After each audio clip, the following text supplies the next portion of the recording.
विद्यालय पतरातू की 10वीं की छात्रा हूँ। मैं आपसे एक प्रश्न करना चाहती हूँ।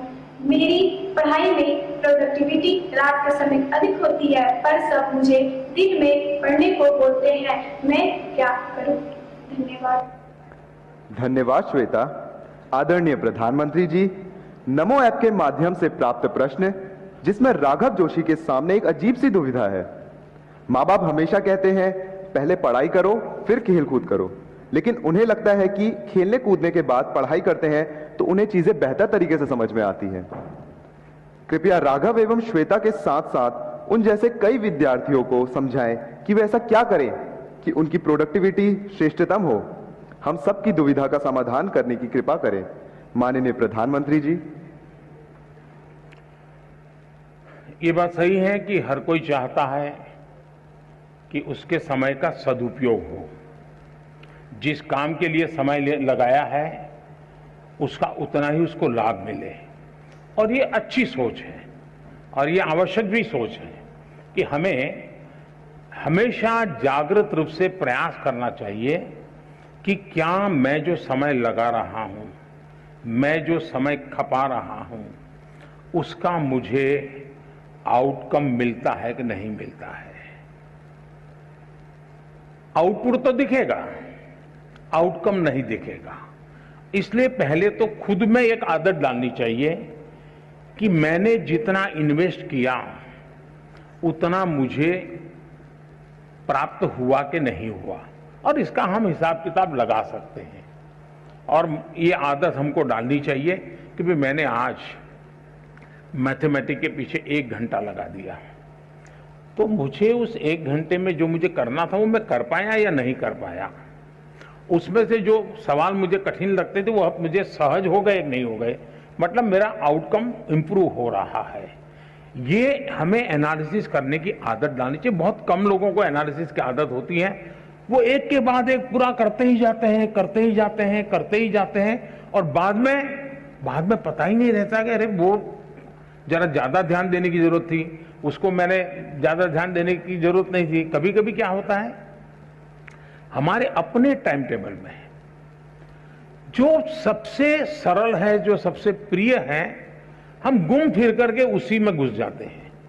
मन करता है चलो इसी को कर ले, क्यों? आनंद आता है। और उसके कारण जो कम पसंद है, थोड़ा कठिन है, उससे बचने की कोशिश करते हैं। आपने देखा होगा हमारा बॉडी जो है ना, वो बॉडी शब्द मेरा अच्छा नहीं है लेकिन सरलता के लिए बता देता हूं। कभी कभी लगता है हमारा बॉडी चीटर है। आप तय करें मुझे ऐसे बैठना है, आपको पता ही नहीं होगा कैसे ऐसे हो जाते हो, पता ही नहीं होता है। मतलब आपके साथ आपका बॉडी चीटिंग करता है। आपने मन से तय किया कि मुझे ऐसे ही बैठना है, लेकिन थोड़ी देर में ढीले हो जाते हो, हाथ पैर, यानी जो ओरिजिनल स्वभाव है वहां बॉडी आपको ढल जाती है। फिर जागरूक होकर के ऐसे कर लोगे, फिर हो जाते हो। मतलब ये बॉडी जैसे चीटर है ना, वैसे मन भी चीटिंग करता है कभी कभी, और इसलिए हमें इस चीटिंग से बचना चाहिए। हमारा मन हमारा चीटर नहीं बनना चाहिए। वो कैसे बन जाता है कि जो चीज मन को पसंद है हम उसी पे चले जाते हैं। हमें जो जरूरी है, महात्मा गांधी जी श्रेय और प्रेय की बात करते थे। जो चीज श्रेयस्कर है और जो चीज प्रिय है, व्यक्ति श्रेयस्कर के बजाय प्रिय की तरफ चला जाता है। जो श्रेयस्कर है उस पर हमने चिपक के रहना चाहिए, यह बहुत आवश्यक होता है। और उसी की तरफ अगर मन चीटिंग करता है वहां ले जाता है, फिर खींच के ले आओ, तो आपकी प्रोडक्टिविटी है, आपका आउटकम बढ़ेगा, और उसके लिए प्रयास करना चाहिए।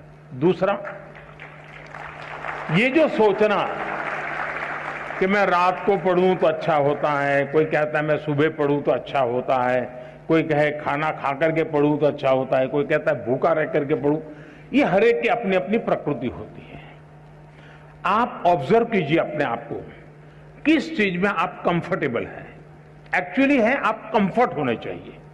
अगर आप कंफर्ट नहीं है उस परिषद से, बैठने से, उठने से, तो आप शायद उसको नहीं कर। अब कुछ लोग ऐसे होते हैं कि एक ही प्रकार की जगह होगी तब नींद आएगी उसको। मुझे याद है, मैं बहुत साल पहले एक मूवी देखी थी। उस मूवी में एक दृश्य आता है, कोई एक व्यक्ति झुग्गी झोपड़ी के पास अपनी जिंदगी गुजारता है और फिर अचानक कोई अच्छी जगह पे रहने जाता है। उसको नसीब आता है लेकिन नींद नहीं आ रही है। और नींद क्यों नहीं आती, तो फिर अपना दिमाग खपाता है, तो वो जाता है रेलवे स्टेशन पे और रेल की पटरी की जो आवाज, खटापटी आवाज, उसको टैप करता है और घर में ला करके वो टैप रिकॉर्ड शुरू करता है और फिर सो जाता है, नींद आ जाती है। उसका वो कंफर्ट हो जाता है जब तक उसको वो, अब हर एक के लिए कोई कहे कि भाई ट्रेन की आवाज आएगी तो तुम्हें नींद आएगी, हर एक के लिए जरूर नहीं होता, लेकिन उसको वो कंफर्ट लगा। मैं समझता हूं कि हमें भी पता होना चाहिए, इसका प्रेशर बिल्कुल मत रखिए। जिस चीज में आपको आनंद आता है, आपको कम से कम उसके लिए अपने आप को एडजस्ट करना पड़ता है, वो रास्ता छोड़ने की जरूरत नहीं है।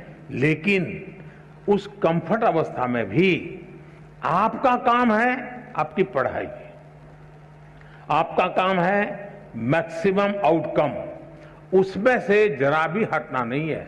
और मैंने देखा है लोग कैसे काम करते हैं। कभी कभी हम सुनने को तो अच्छा लगता है कि फलाना व्यक्ति 12 घंटे काम करता है, 14 घंटे काम करता है, 18 घंटे काम करता है, सुनना अच्छा लगता है। लेकिन एक्चुअली 18 घंटे काम करना क्या होता है, मेरे जीवन में एक बहुत बड़ा लेसन है। मैं जब गुजरात में था तो केका शास्त्री जी करके एक बहुत बड़े विद्वान थे।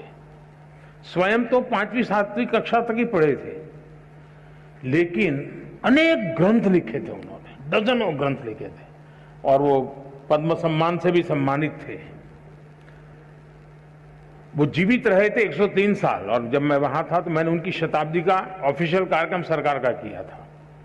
मेरा उनके साथ बड़ा निकट रिश्ता जैसा था, बड़ा प्यार रहता था मुझ पर उनका।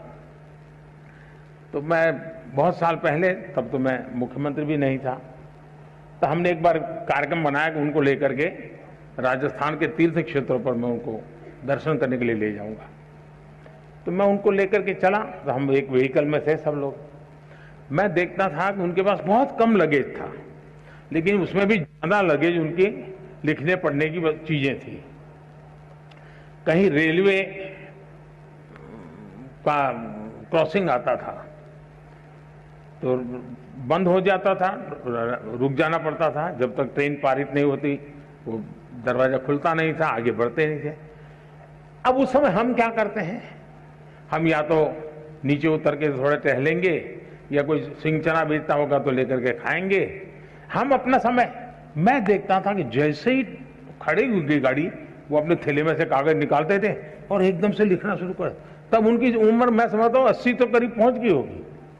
यानी समय का कैसे उपयोग करना, आउटकम किसको कहते हैं, मैं इतनी बारीकी से उनको देख रहा था।